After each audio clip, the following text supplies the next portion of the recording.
There's no feeling more intense than starting over. If you deleted your homework the day before it was due, as I have, or if you left your wallet at home and you have to go back after spending an hour in the commute. If you won some money at the casino and then put all your winnings on red but it came up black. If you got your best shirt dry cleaned before a wedding and then immediately dropped food on it. If you won an argument with a friend and then later discovered that they just returned to their original view. Starting over is harder than starting up. If you're not ready for that, like if you've already had a bad day, then what you're about to go through might be too much. Feel free to go away and come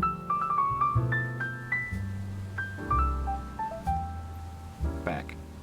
I'll be here.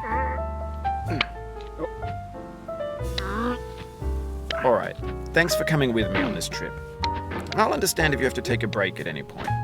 Just find a safe place to stop and quit the game. Don't worry, I'll save your progress, always, even your mistakes. This game is a homage to a free game that came out in 2002, titled Sexy Hiking. The author of that game was Jazzuo, a mysterious Czech designer who was known at the time as the father of B games. And B games are rough assemblages of found objects. Designers slap them together very quickly and freely, and they're often too rough and unfriendly to gain much of a following. They're built more for the joy of building them than as polished products. In a certain way, Sexy Hiking is the perfect embodiment of a B game. It's built almost entirely out of found and recycled parts, and it's one of the most unusual and unfriendly games of its time. In it, your task is simply to drag yourself up a mountain with a hammer. And that act of climbing, in the digital world or in real life, has certain essential properties that give the game its flavor. No amount of forward progress is guaranteed.